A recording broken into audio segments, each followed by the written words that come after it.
O Mahabharata. De Krishna de Vaipayana Vyasa. Livro 12, Santiparva. Mokshadharma Parva. Capítulo 331. Narada sobre dissipar a tristeza. Narada disse: por escutar tais escrituras que são abençoadas, que trazem tranquilidade, que dissipam a aflição, e que são produtivas de felicidade, uma pessoa obtém uma compreensão pura, e tendo-a obtido ela conquista a maior felicidade. 1000 causas de tristeza, e 100 causas de medo, dia a dia, afligem alguém que é desprovido de compreensão, mas não alguém que possui sabedoria e conhecimento. Portanto, ouça algumas narrativas antigas enquanto eu as recito para ti, para o objetivo de dissipar tuas aflições. Se alguém pode subjugar sua compreensão, ele com certeza alcançará a felicidade. Pela associação do que é indesejável e dissociação do que é agradável, somente homens de pouca inteligência ficam sujeitos à tristeza mental de todo tipo. Quando coisas se tornaram passadas, uma pessoa não deve se afligir, pensando nos méritos delas. Aquele que pensa em tais coisas passadas com afeição, nunca pode se emancipar. Alguém deve sempre procurar descobrir as imperfeições daquelas coisas às quais ele começa a se tornar apegado. Ele deve sempre considerar tais coisas como sendo repletas de muitos males. Por fazer isso, ele deve logo se libertar delas. O homem que sofre pelo que é passado fracassa em adquirir riqueza ou mérito religioso ou fama. Aquilo que não existe mais, não pode ser obtido. Quando tais coisas terminam, elas não voltam por mais que seja agudo pesar ao qual alguém se entregue por sua causa. As criaturas às vezes adquirem e às vezes perdem objetos mundanos. Nenhum homem neste mundo pode ser afligido por todos os incidentes que caem sobre ele. Morto ou perdido, aquele que se angustia pelo que é passado somente obtém tristeza por tristeza. Ao invés de uma tristeza, ele obtém duas. Tristeza aumenta por indulgência. Aqueles homens que, observando o rumo da vida e da morte no mundo com a ajuda de sua inteligência, não derramam lágrimas, são citados como observando corretamente. Tais pessoas nunca têm que derramar lágrimas, por alguma coisa que possa acontecer. Quando alguma calamidade chega, produtiva de dor física ou mental, que não possa ser repelida nem pelos seus melhores esforços, alguém deve parar de refletir sobre ela com tristeza. Este é o remédio para a tristeza, isto é, não pensar nela. Por pensar nela, alguém nunca poderá dissipá-la. Por outro lado, por pensar sobre a tristeza, alguém somente a aumenta. Aflições mentais devem ser mortas pela sabedoria, enquanto dor física deve ser dissipada por remédios. Este é o poder do conhecimento. Alguém não deve, em tais questões, se comportar como homens de pouca compreensão. Juventude, beleza, vida, riqueza acumulada, saúde, associação com aqueles que são amados, tudo isso é extremamente transitório. Alguém possuidor de sabedoria nunca deve cobiçá-los. Uma pessoa não deve lamentar individualmente por uma ocorrência triste, que diz respeito a uma comunidade inteira. Em vez de se entregar à dor quando ela chega, uma pessoa deve procurar evitá-la e aplicar um remédio logo que ela veja a oportunidade de fazer isso. Não há dúvida que nesta vida a medida de miséria é muito maior do que aquela de felicidade. Não há dúvida que todos os homens demonstram apego pelos objetos dos sentidos e que a morte é considerada como desagradável. Aquele homem que rejeita a alegria e tristeza, é citado como tendo alcançado Brahma. Quando tal homem parte deste mundo, homens de sabedoria nunca se entregam a alguma tristeza por causa dele. Em gastar riqueza à dor. Em protegê-la à dor. Em adquiri-la à dor. Então, quando a riqueza de alguém encontra com a destruição, ele não deve ceder à tristeza por isso. Homens de pouca compreensão, obtendo diferentes graus de riqueza, não conseguem ganhar contentamento e finalmente perecem em miséria. Homens de sabedoria, no entanto, estão sempre satisfeitos. Todas as combinações estão destinadas a terminarem em dissolução. Todas as coisas que são altas estão destinadas a caírem e se tornarem baixas. União com certeza termina em desunião e vida com certeza termina em morte. A sede é insaciável. O contentamento é a maior felicidade. Por isso, pessoas de sabedoria consideram o contentamento como a riqueza mais preciosa. O período de vida concedido a alguém está correndo continuamente. Ele não para em seu curso nem por um único momento. Quando o próprio corpo não é durável, que outra coisa há neste mundo que se deva considerar como durável? Aquelas pessoas que, refletindo sobre a natureza de todas as criaturas e concluindo que ela está além do alcance da mente, dirigem sua atenção para o caminho mais elevado, e que, pondo-se a caminho, alcança um bom progresso nele, não tem que se entregar à tristeza. Há homens que estão empenhados em refletir sobre a natureza das coisas, esses devem saber que tal ocupação é inútil, pois realmente a natureza das coisas está além do alcance da mente. O maior filósofo é ignorante de todas as virtudes de uma folha de grama, o propósito para o qual ela existe, as mudanças que ela sofre a todos os instantes de tempo e dia a dia. Aqueles homens, no entanto, que deixam tal ocupação não lucrativa para andar pelo caminho mais sublime, isto é, o caminho que leva a Brahma, se libertam da aflição. Como um tigre agarrando e fugindo com sua presa, a morte agarra e leva embora. O homem que está empenhado em tal ocupação não lucrativa e que ainda não está saciado com os objetos de desejo e prazer. Uma pessoa deve sempre procurar se emancipar da tristeza. Ela deve procurar dissipar a tristeza por começar suas ações com alegria, isto é, sem se entregar à tristeza durante esse tempo. Tendo se livrado de uma tristeza específica, ela deve agir de tal maneira quanto a manter a tristeza à distância por se abster de todos os defeitos de conduta. Os ricos e os pobres igualmente não encontram nada no som e toque e forma e cheiro e gosto, depois do desfrute imediato destes.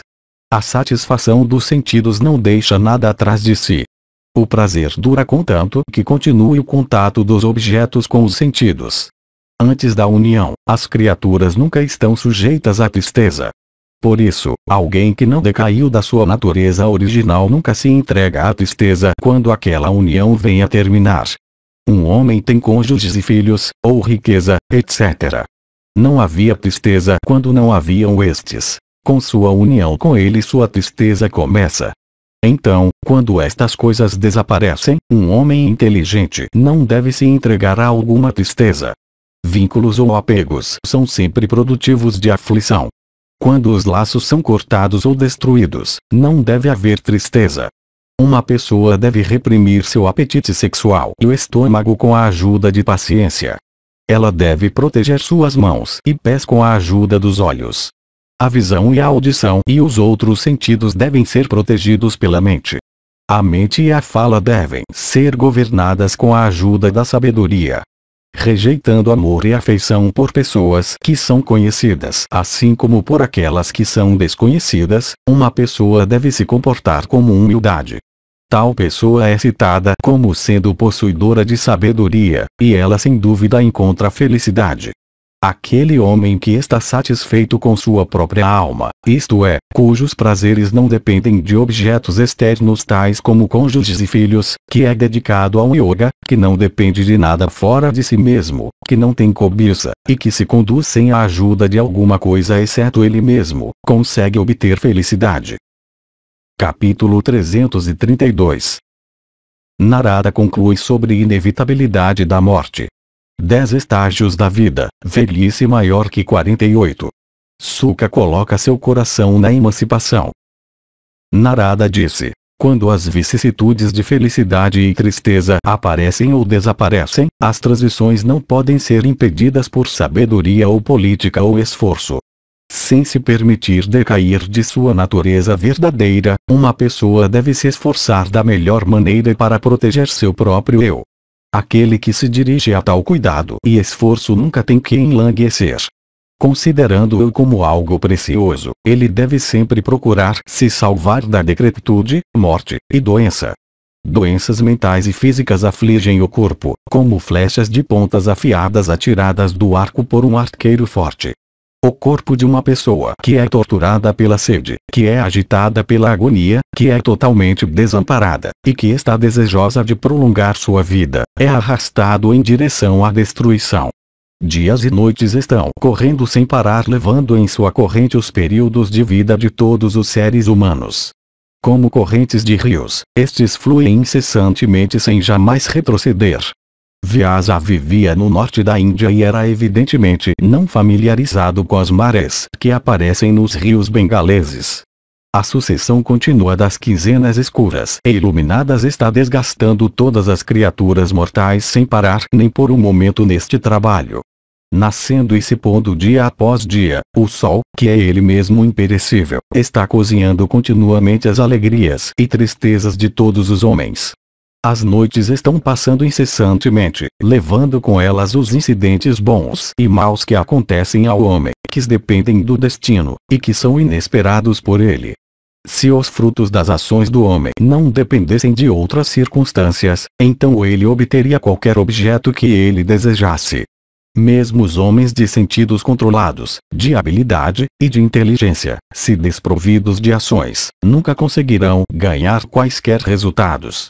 O objetivo deste verso é mostrar a utilidade e necessidade de ações.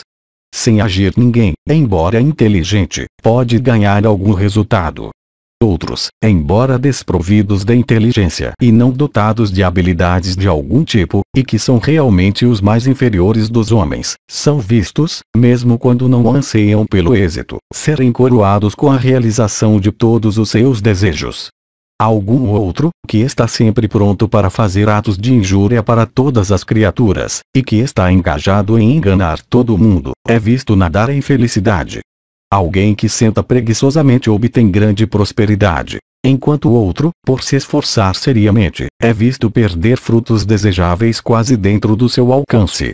Refira-te a isso como uma das imperfeições do homem. A semente vital, tendo origem na natureza de alguém pela visão de uma pessoa, vai para outra pessoa. Quando concedida ao útero, ela às vezes produz um embrião e às vezes falha. Quando a união sexual falha, ela parece com uma mangueira que lança muitas flores sem, no entanto, produzir um único fruto. Em relação a alguns homens que são desejosos de ter prole que, para a realização de seu objetivo, se esforçam sinceramente por cultuarem diversas divindades, eles fracassam em procriar um embrião no útero. Algumas pessoas também, que temem o nascimento de um embrião como alguém teme uma cobra de veneno virulento, encontram um filho de vida longa nascido para eles e que parecem ser eles mesmos de volta aos estágios através dos quais eles passaram. Muitas pessoas com desejo ardente por prole e tristes por causa disso, depois de sacrificarem para muitas divindades e passarem por austeridades severas, finalmente geram filhos, devidamente carregados por 10 longos meses nos úteros de suas esposas, que demonstram ser verdadeiros canalhas de sua raça. Outros, que foram obtidos por virtude de tais ritos e observâncias abençoados, imediatamente obter riqueza e grãos e outras diversas fontes de prazer obtidas e armazenadas por seus pais. Em uma ação de ato sexual, quando duas pessoas de sexos opostos entram em contato uma com a outra, o embrião nasce no útero, como uma calamidade afligindo a mãe. Logo depois da suspensão dos ares vitais, outras formas físicas possuem aquela criatura incorporada cujo corpo grosseiro foi assim destruído, mas cujas ações foram todas realizadas com aquele corpo grosseiro feito de carne e muco. Após a dissolução do corpo, outro corpo, o qual é tão destrutível quanto aquele que foi destruído, é mantido pronto para a criatura queimada e destruída a migrar, assim como um barco vai para outro para transferir para si mesmo os passageiros do outro. Por causa de uma união sexual, uma gota da semente vital, que é inanimada, é lançada no útero. Eu te pergunto, através de quem ou qual cuidado o embrião é mantido vivo? Aquela parte do corpo para a qual vai a comida que é ingerida e onde ela é digerida, é o lugar onde o embrião reside, mas ele não é digerido lá. No útero, em meio à urina e fezes, a estada de alguém é regulada pela natureza. Na questão de residência ou fuga de lá, a criatura nascida não é um agente livre. De fato, nesses aspectos, ela é totalmente indefesa. Alguns embriões caem do útero em um estado não desenvolvido. Alguns saem vivos e continuam a viver. enquanto alguns encontram com a destruição no útero, depois de serem estimulados com vida, por alguns outros corpos estarem prontos para eles, pela natureza de suas ações, pois seus atos de vidas passadas, trazem para eles outros corpos exatamente naquele estágio. Aquele homem que, em uma ação de união sexual, injeta o fluido vital, obtém disto um filho ou filha. A prole assim obtida, quando chega o momento, toma parte em uma ação de união similar. Quando o período de vida concedido a alguém está no fim, os 5 elementos primordiais de seu corpo alcançam o 7º e o 9º estágios e então cessam de existir. A pessoa, no entanto, não sofre mudança. Os 10 estágios da vida de uma pessoa são: 1. Residência dentro do útero. 2. Nascimento. 3. Infância até 5 anos. 4. Infância até 12 anos. 5. Pauganda até os 16 anos. 6. Juventude até os 48 anos. 7. Velhice. 8. Decrepitude. 9. Suspensão da respiração. 10. Destruição de corpo. Sem dúvida, quando pessoas são afligidas por doenças como animais pequenos atacados por caçadores, elas então perdem os poderes de se levantar e se mexer.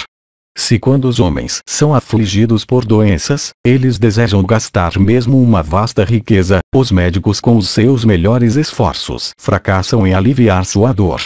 Até os médicos, que são bem hábeis e bem informados em suas escrituras e bem equipados com remédios excelentes, são eles mesmos afligidos por doenças como animais atacados por caçadores.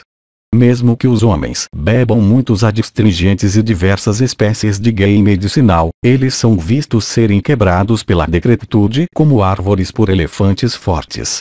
Quando animais e aves e feras predadoras e homens pobres estão afligidos por doenças, quem os trata com remédios? De fato, esses não são vistos ficarem doentes. Como animais maiores atacando menores, indisposições são vistas afligirem até reis terríveis de energia feroz e destreza invencível. Todos os homens, privados até do poder de proferirem gritos que revelam dor, e oprimidos por erro e aflição, são vistos serem carregados pela corrente violenta na qual eles foram lançados. As criaturas incorporadas, mesmo quando procurando conquistar a natureza, são incapazes de conquistá-la com a ajuda de riqueza, de poder soberano, ou das penitências mais austeras. Natureza aqui significa as grandes leis às quais a existência humana está sujeita. A lei de nascimento, de morte, de doença e decrepitude, etc. Se todas as tentativas que os homens fizessem fossem coroadas com sucesso, então os homens nunca estariam sujeitos à decrepitude, nunca seriam surpreendidos por alguma coisa desagradável, e por fim seriam coroados com realização em relação a todos os seus desejos. Todos os homens desejam obter superioridade gradual de posição. Para satisfazer este desejo, eles se esforçam da melhor maneira que podem. O resultado, no entanto, não corresponde com o desejo. Se alguém se torna rico, ele deseja se tornar um conselheiro. Se um conselheiro, ele deseja ser primeiro-ministro. E assim adiante. O sentido do verso é que o desejo do homem de se elevar é insaciável. Mesmo homens que são perfeitamente atentos, que são honestos, e valentes e dotados de destreza, são vistos prestarem suas adorações para homens intoxicados com orgulho de riqueza e até com estimulantes alcoólicos. Alguns homens são vistos cujas calamidades desaparecem antes mesmo que elas sejam percebidas ou notadas por eles. Há outros que são vistos possuírem nenhuma riqueza mas que estão livres de miséria de todo tipo. Uma grande desigualdade é observável em relação aos resultados provenientes das combinações de ações. Alguns são vistos carregarem veículos em seus ombros, enquanto alguns são vistos passearem sobre aqueles veículos. Todos os homens estão desejosos de riqueza e prosperidade. Somente poucos têm carros e elefantes e cavalos puxados ou andando em suas procissões. Há alguns que não conseguem ter uma única esposa quando suas primeiras esposas morrem, enquanto outros têm centenas de esposas para chamar de suas. Miséria e felicidade são duas coisas que existem lado a lado. Homens têm ambos, miséria e felicidade. Veja, este é um tema de admiração. Porém, não te permita ser entorpecido pelo erro por causa de tal visão. Rejeite virtude e pecado. Rejeite também verdade e falsidade. Tendo rejeitado verdade e falsidade, rejeite então aquilo com cuja ajuda tu rejeitaste os primeiros. Ó, o melhor dos rishis, eu agora te falei daquilo que é uma grande miséria. Com a ajuda de tais instruções, as divindades que foram todas seres humanos conseguiram deixar a terra para se tornarem os habitantes do céu. Ouvindo estas palavras de Narada, Suka, dotado de grande inteligência e possuidor de tranquilidade mental, refletiu sobre a força das instruções que recebeu, mas não pôde chegar a alguma certeza de conclusão. Ele entendeu que alguém sofre grande miséria por causa da acessão de filhos e cônjuges, que alguém tem que passar por muito trabalho para a aquisição de ciência e erudição védica. Ele, portanto, questionou a si mesmo, dizendo: qual é aquela situação que é eterna e que está livre de miséria de todo tipo, mas na qual há grande prosperidade? Refletindo por um momento sobre o rumo ordenado para ele seguir, Suka, que conhecia bem o início e o fim de todos os deveres, resolveu alcançar o fim mais elevado, que é repleto da maior bem-aventurança. Ele questionou a si mesmo, dizendo: como eu irei, rompendo todas as ligações e me tornando perfeitamente livre, alcançar aquele fim excelente?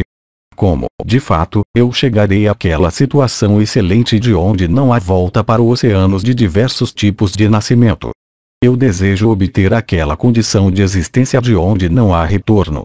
Rejeitando todos os tipos de apegos, chegando à certeza por reflexão com a ajuda da mente, eu alcançarei aquele fim.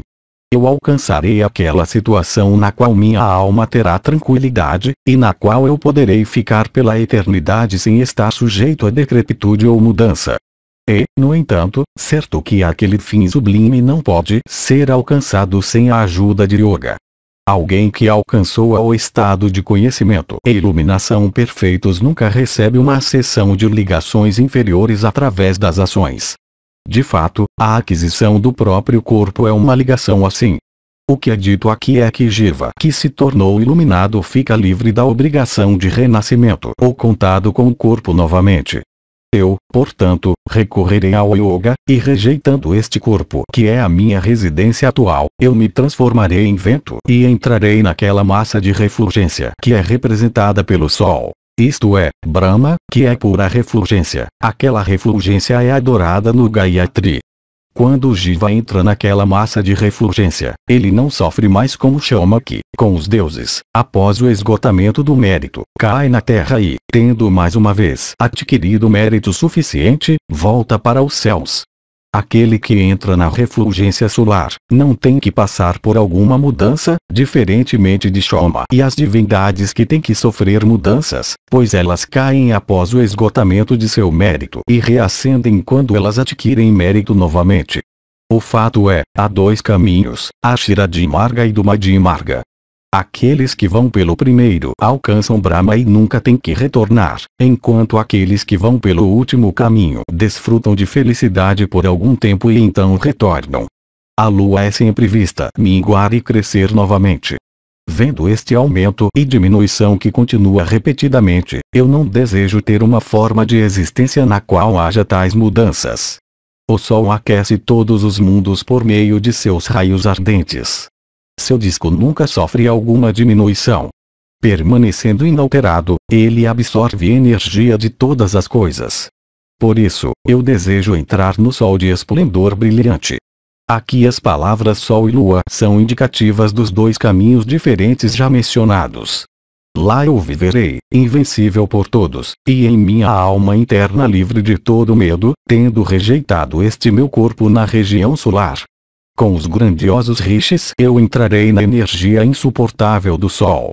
Eu declaro para todas as criaturas, para estas árvores, estes elefantes, estas montanhas, para a própria terra, para os vários pontos do horizonte, o firmamento, as divindades, os Danavas, os Gandharvas, os Pisachas, os Uragas, e os Rakshasas, que eu irei, realmente, entrar em todas as criaturas no mundo. Isto é, ele irá alcançar o Brahman universal e assim se identificar com todas as coisas. Que todos os deuses com os rishis vejam o valor do meu yoga hoje. Tendo dito estas palavras, Sukha informou sua intenção para o mundialmente famoso Narada. Obtendo a permissão de Narada, Sukha então procedeu para onde seu pai estava. Chegado na presença do grande Muni, isto é, o Krishna nascido na ilha de grande alma, Sukha andou ao redor dele, e dirigiu a ele as perguntas usuais. Sabendo da intenção de Sukha, o Rishi de grande alma ficou muito satisfeito. Dirigindo-se a ele, o grande Rishi disse: ó filho querido, fique aqui hoje para que eu possa te ver por algum tempo para satisfazer meus olhos. Sukha, no entanto, ficou indiferente àquele pedido. Livre de afeição e toda dúvida, ele começou a pensar somente na emancipação, e colocou seu coração na jornada. Deixando seu pai, aquele principal dos rishis então procedeu para o leito espaçoso de Kailasa que era habitado por multidões de ascetas coroados com êxito. Capítulo 333. Sukha assume posição de yoga. Começa a jornada. Bhishma disse: tendo subido o topo da montanha, ó Bharata, o filho de Vyasa sentou-se sobre um local plano livre de folhas de grama e afastado dos lugares frequentados por outras criaturas. De acordo com a direção das escrituras e as ordenanças prescritas, aquele asceta, conhecedor da ordem gradual dos processos sucessivos de yoga, manteve sua alma primeiro em um lugar e então em outro, começando a partir de seus pés e prosseguindo através de todos os membros. Então, quando o sol não tinha subido muito, Sukha sentou-se, com seu rosto virado para o leste, e mãos e pés contraídos, em uma atitude humilde. Naquele local onde o filho inteligente de Vyasa sentou preparado para se dirigir ao yoga, não havia bandos de aves, nem som, e nenhuma visão que fosse repulsiva ou que inspirasse terror. Ele então viu sua própria alma livre de todas as conexões. Contemplando aquela mais sublime de todas as coisas, ele riu em alegria. Ele mais uma vez ficou preparado para yoga para alcançar o caminho da emancipação. Tornando-se o grande mestre de yoga, ele transcendeu o elemento espaço. Ele então circungerou o Rishi celeste Narada, e relatou para aquele principal dos Rishis o fato de ele ter se dirigido para o yoga mais elevado. Sukha disse: eu consegui ver o caminho da emancipação, eu me dirigi a ele. Abençoado sejas, ó alto de riqueza de penitências. Eu irei, pela tua graça, ó alto de grande esplendor, alcançar um fim que é altamente desejável. Bhishma disse: tendo recebido a permissão de Narada, Sukha, o filho de Vyasa nascido na ilha, saudou o Rishi celeste e mais uma vez se estabeleceu em yoga e entrou no elemento espaço. Ascendendo então do leito da montanha Kailasa, ele subiu ao céu. Capaz de viajar através do céu, o abençoado Sukha de conclusão fixa então se identificou com o elemento vento. Quando aquele principal dos regenerados, possuidor de refulgência como aquela de Garuda, estava percorrendo os céus com a velocidade do vento ou pensamento, todas as criaturas o olharam. Dotado do esplendor do fogo ou do sol, Sukha então considerou os três mundos em sua totalidade como um Brahma homogêneo, e procedeu por aquele caminho de grande extensão. De fato, todas as criaturas móveis e imóveis lançaram seus olhos sobre ele enquanto ele procedia com atenção concentrada, e uma alma tranquila e sem medo.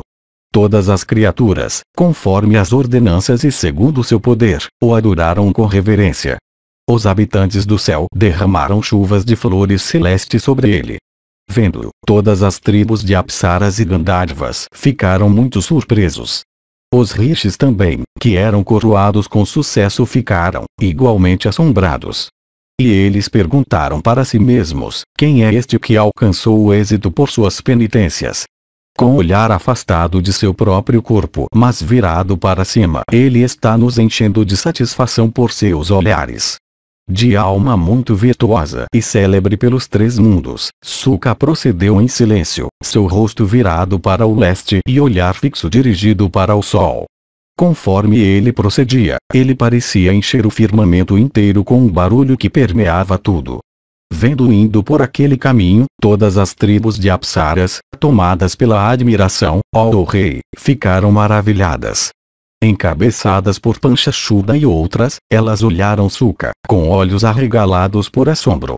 E elas se perguntaram, dizendo: Qual divindade é esta que alcançou tal fim elevado? Sem dúvida, ele vem para cá, livre de todos os apegos e emancipado de todos os desejos. Suka então procedeu para as montanhas Malaya, onde Urvashi e Purvashiti costumavam morar sempre. Ambas, contemplando a energia do filho do grande Rishi regenerado, ficaram muito surpresas. E elas disseram: extraordinária é esta concentração de atenção em yoga de um jovem regenerado que estava habituado à recitação e estudo dos Vedas. Logo ele irá atravessar todo o firmamento como a lua. Foi por serviço respeitoso e ajuda humilde para seu pai que ele adquiriu esta compreensão excelente.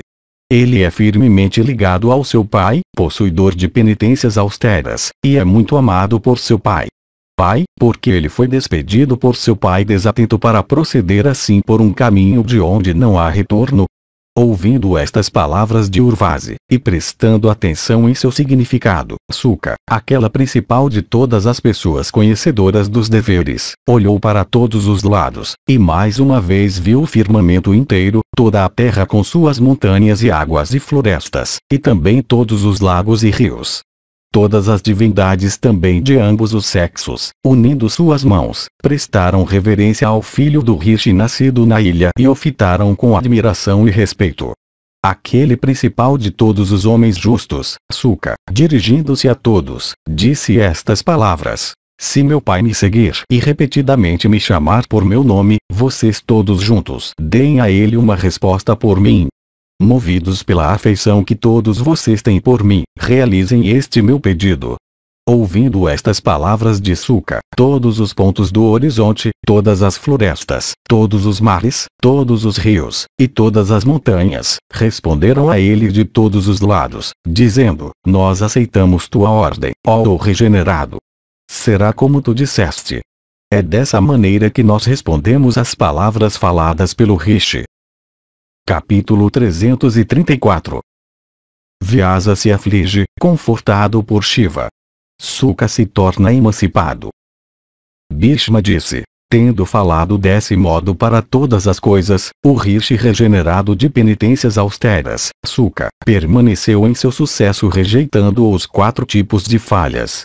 Rejeitando também os 8 tipos de tamas, ele descartou os 5 tipos de rajas. Dotado de grande inteligência, ele então rejeitou o atributo de Sattva. Tudo isso parecia muito extraordinário.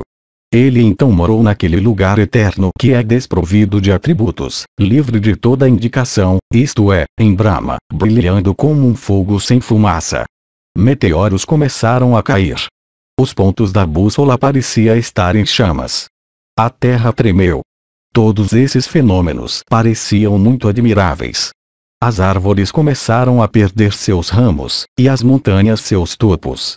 Foram ouvidos estrondos sonoros como do trovão que pareciam rachar as montanhas em Mavati. O sol parecia naquele momento estar privado de esplendor. O fogo se recusou a queimar. Os lagos e rios e mares estavam todos agitados.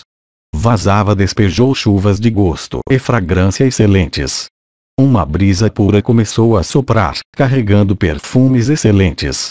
Suka, conforme ele procedia pelo firmamento, viu 2 topos belos, um pertencendo a Imavati e o outro a Meru.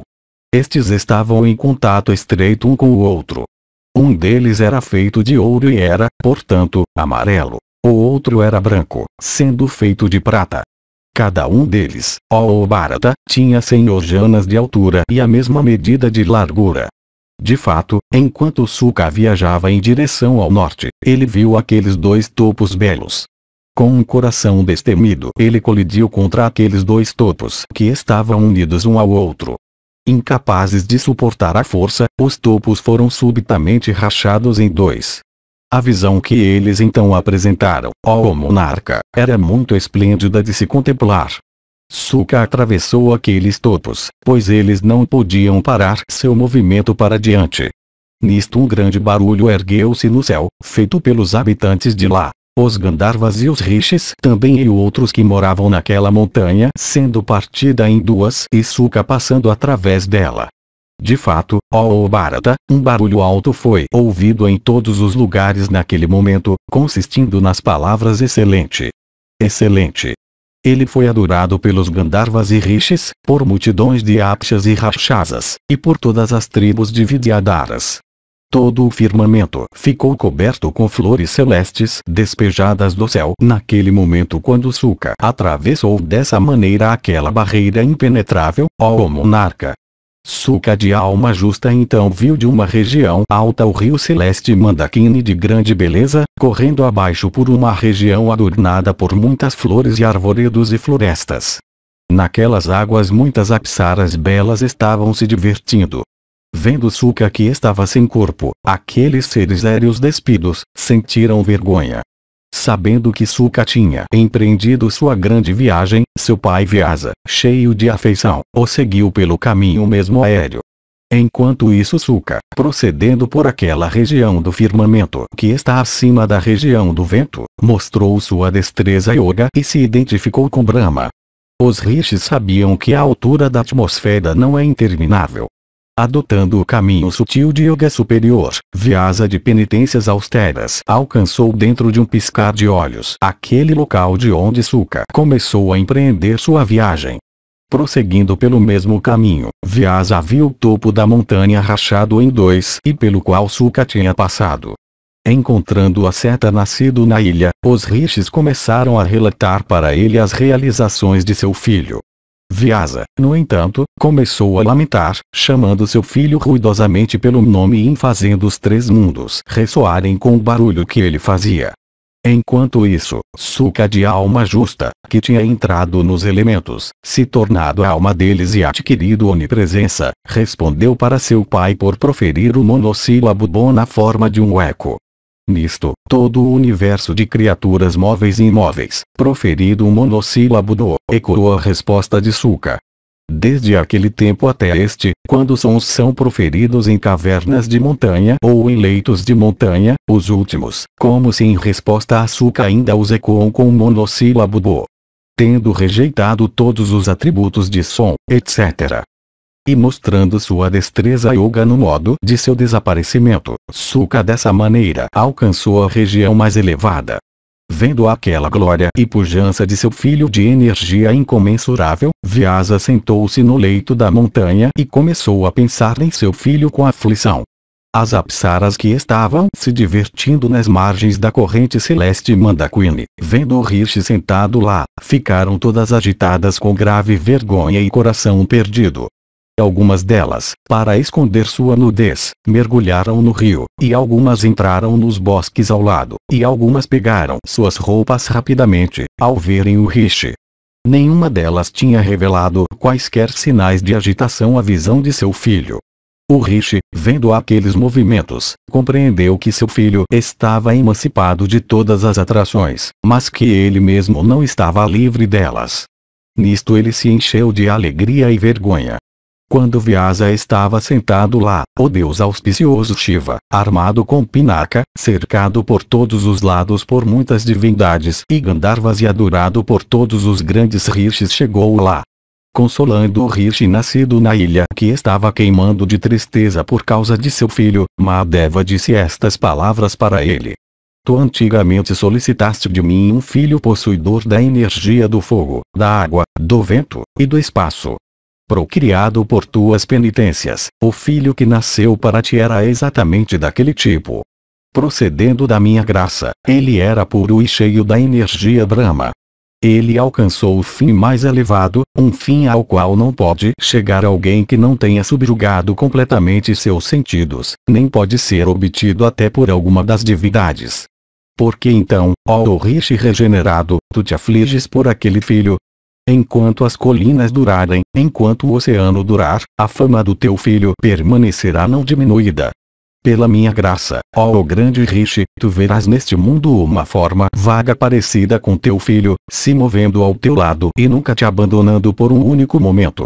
Assim favorecido pelo próprio Rudra ilustre, ó Bharata, o rishi viu uma sombra de seu filho ao seu lado. Ele voltou daquele local, cheio de alegria por isso. Eu agora te disse, ó chefe da linhagem de Bharata, tudo com relação ao nascimento e vida de Suka sobre o qual tu me perguntaste. O Rishi Celeste Narada e o grande Ojin Vyasa repetidamente me contaram tudo isso antigamente quando o assunto era sugerido a eles no decorrer de conversação. Aquela pessoa dedicada à tranquilidade que ouve esta história sagrada diretamente ligada ao assunto da emancipação com certeza alcançará o fim mais elevado.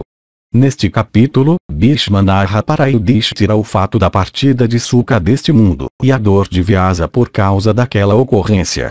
Ele fala do fato como algo que tinha sido relatado a ele em tempos passados, por Narada e pelo próprio Vyasa. Disto é evidente que o Sukha que narrou os Srimad Bhagavatam para Parikshit, o neto de Arjuna, não poderia possivelmente ser o Sukha que era o filho de Vyasa. Capítulo 335. Yudhishthira pergunta quem é o mais elevado Deus a ser venerado. História da era Krita de Narayana. Yudhishthira disse: se um homem for um chefe de família ou um brahmachari, um asceta na floresta ou um mendicante, e se ele desejar alcançar sucesso, qual divindade ele deve adorar?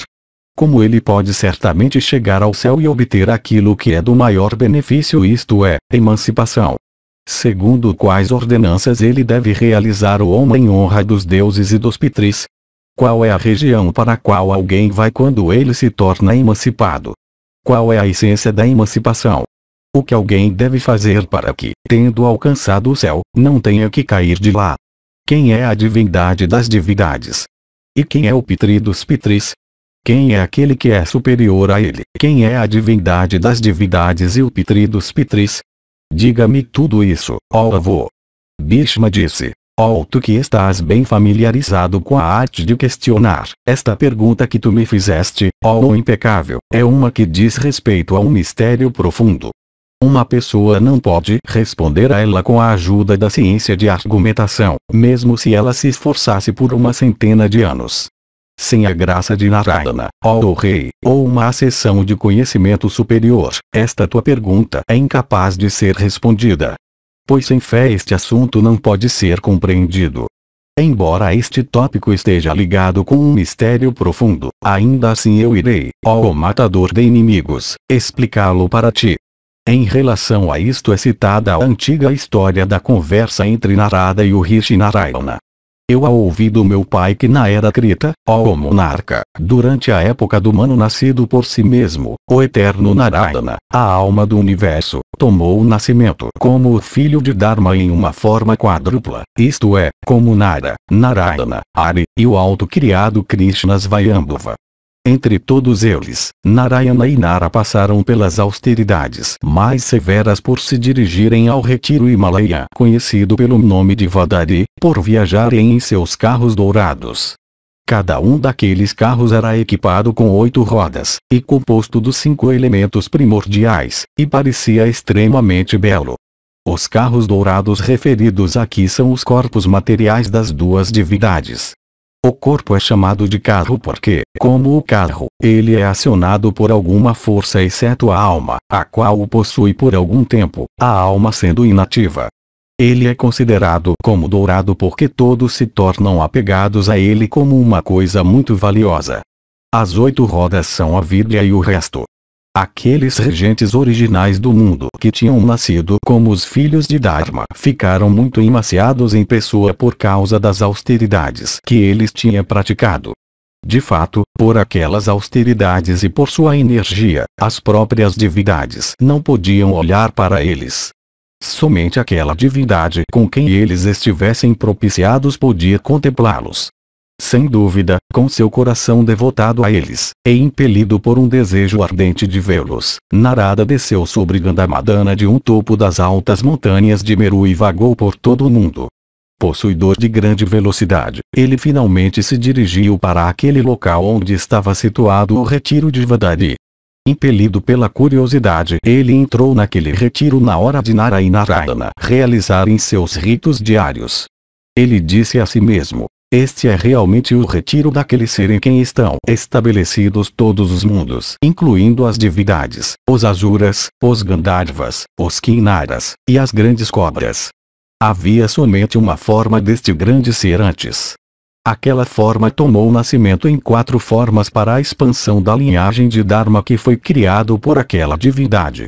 Quão maravilhoso é que Dharma tenha sido honrado dessa maneira por estas 4 grandes divindades, isto é, Nara, Narayana, e Hare Krishna. Neste local Krishna e Hare moraram antigamente. Os outros 2, no entanto, Nara e Narayana, estão agora morando aqui engajados em penitências para o objetivo de aumentar seu mérito. Estes 2 são o maior amparo do universo. Qual pode ser a natureza dos ritos diários que esses 2 realizam? Eles são os progenitores de todas as criaturas, e as divindades ilustres de todos os seres. Dotados da inteligência sublime, qual é aquela divindade a quem esses 2 cultuam? Quem são aqueles pitris a quem esses 2 pitris de todos os seres adoram? Pensando nisto em sua mente, e cheio de devoção por Narayana, Narada apareceu de repente perante aqueles 2 deuses.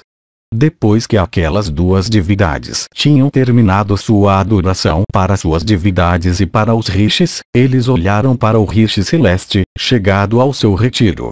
O último foi honrado com aqueles ritos eternos que são ordenados nas escrituras.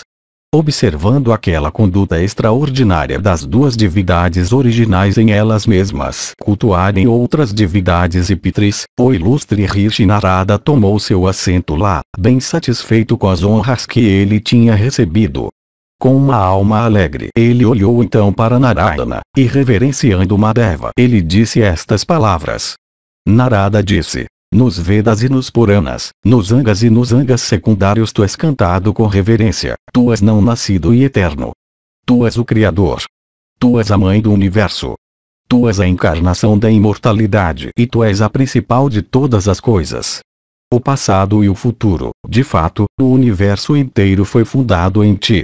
Os 4 modos de vida, ó Senhor, tendo o familiar como seu principal, incessantemente sacrificam para ti que és de diversas formas.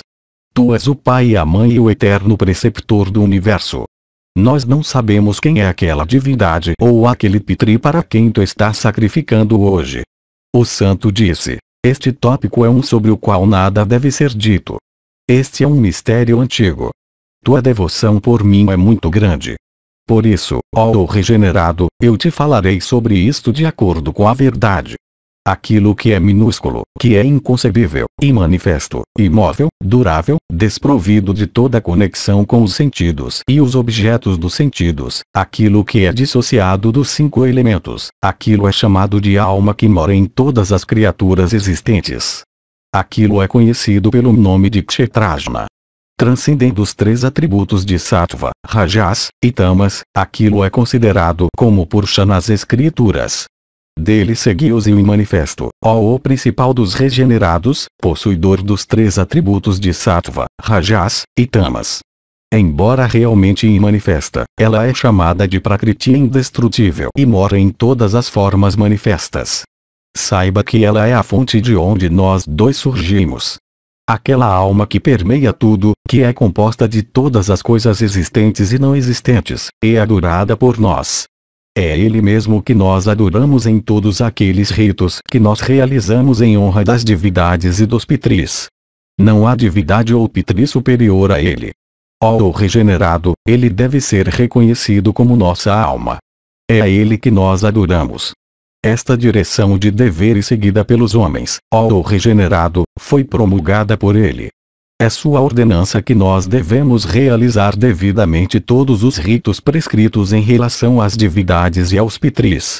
Brahman, Stano, Manu, Daksha, Brigu, Dharma, Yama, Marishi, Angiras, Atri, Pulastya, Pulaya, Kratu, Vasishta, Parameshti, Vivasvati, Chama, ele que foi chamado de Kardama, Kroda, Avati e Krita, essas 21 pessoas, chamadas Prajapatis, nasceram primeiro. Todos eles obedeceram à lei eterna do Deus Supremo. Praticando todos os ritos, em detalhes, que foram ordenados em honra das divindades e dos pitris, todos aqueles principais dos regenerados adquiriram todos os objetos que eles procuraram. Os habitantes incorpóreos do próprio céu reverenciam aquela divindade suprema e por sua graça eles alcançam aqueles resultados e aquele fim que ele ordena para eles. É uma conclusão segura das Escrituras que as pessoas livres desses 17 atributos, isto é, os 5 sentidos de conhecimento, os 5 sentidos de ação, os 5 ares vitais, e mente e compreensão, que rejeitaram todas as ações, e que estão privadas dos 15 elementos que constituem um corpo grosseiro, são citadas como sendo emancipadas. Aquilo que os emancipados alcançam como seu último fim é chamado pelo nome de Kshetrajna. Ele é considerado nas Escrituras como possuidor e como livre de todos os atributos. Ele pode ser compreendido apenas pelo conhecimento. Nós dois surgimos dele. Conhecendo dessa maneira, nós adoramos aquela alma eterna de todas as coisas. Os Vedas e todos os modos de vida, embora caracterizados por divergências de opinião, todos adoram a ele com devoção. É ele que, movido rapidamente à benevolência, confere a eles fins sublimes repletos de bem-aventurança. Aquelas pessoas neste mundo que, cheias com seu espírito, se tornam completamente e decisivamente devotadas a ele, alcançam fins que são muito elevados, pois elas conseguem entrar nele e vêm a ser absorvidas em seu eu. Eu agora, ó Narada, te falei sobre o que é um grande mistério, movido pelo amor que eu tenho por ti, pela tua devoção por mim. De fato, por essa devoção que tu professas em direção a mim, tu conseguiste escutar estas minhas palavras.